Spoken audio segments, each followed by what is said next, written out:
Late 2019, I was working for a firm. Just a month and a half into the job I resigned due to very poor working conditions. For a full 1 week I stayed at home doing nothing. Then I stumbled over drop shipping on the internet. Immediately I started. My first week in drop shipping I made over 130K as profit. It was really a trailing experience. And then, after about 2 weeks I made another 150K. I was living close to an house a man who was into catfish roasting.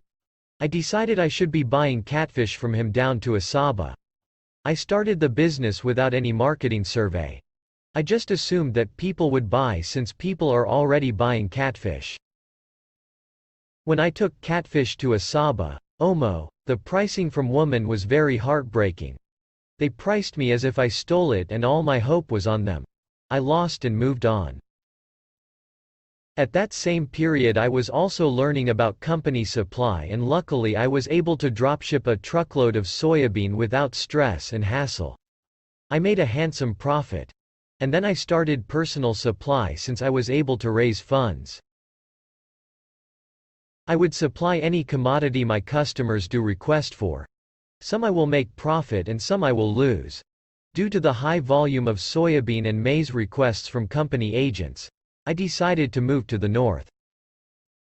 Firstly, I moved to Nasarawa. Due to logistics and some other reasons, I moved to Niger State where I found the commodities I was looking for in great quantities. With the funds with me I was supplying soybean and maize to companies, farms.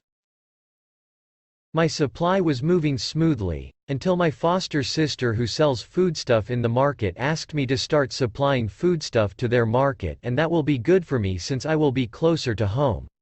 Me, didn't do feasibility study and I carried beans, soybean to Asaba.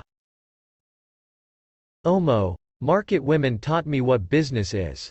From the watering down of my commodity, to lots of credit. And at the end, I lost. I was able to gather few funds from them. Then, I thought maybe Onitsha would be better. I started supply in Onitsha. It was in Onitsha I was finally taken to the slaughterhouse. Let me tell you what the buyers usually do. When they come to you, they water down your commodity. They would tell you, this is not the type of commodity they buy. But if you look at what you brought for them to buy and the one they have in stock, there is no difference at all.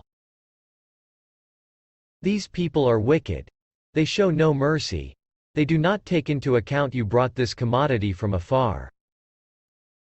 Well, I have already concluded I won't give up, no matter what. I was really downhearted. I lost funds. I avoided friends and sometimes family. I stayed mostly in isolation. The only person I could reach out was my super colleague in Niger. His words were, "I warned you. I asked you to stay back and continue with your company supply. Market women are brutal."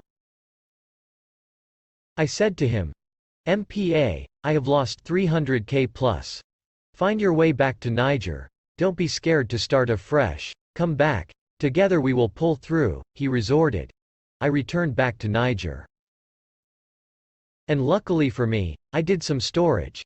I sold off the storage and started afresh. Did I learn any lesson? Oh yes.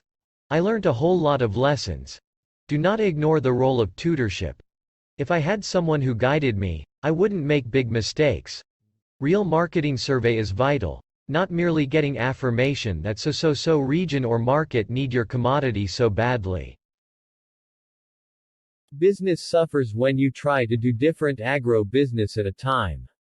Focus on one, then when you have mastered it, later on you can add others. Stick to the strategy that has worked for you. And that is why I am firmly stuck in grain storage, industrial supplies and sourcing for dealers. In business, you don't give up when you encounter a setback. Instead, you re-strategize. You have to make a lot of sacrifices for your business. I have to forfeit whatever pleasurable lifestyle I was living in the city and relocated to live among farmers in the north so I can get what I want. To those who have a job, do not quit your job for business. Forget about those saying be your own boss. Yes. While it's good to be your own boss, always remember it's a process. It is not a process you can achieve in just one day. So, rather than quitting your job, combine both. When your business is strong enough to stand, then you quit. I am still your favorite grain storage expert, supplier and sourcing agent.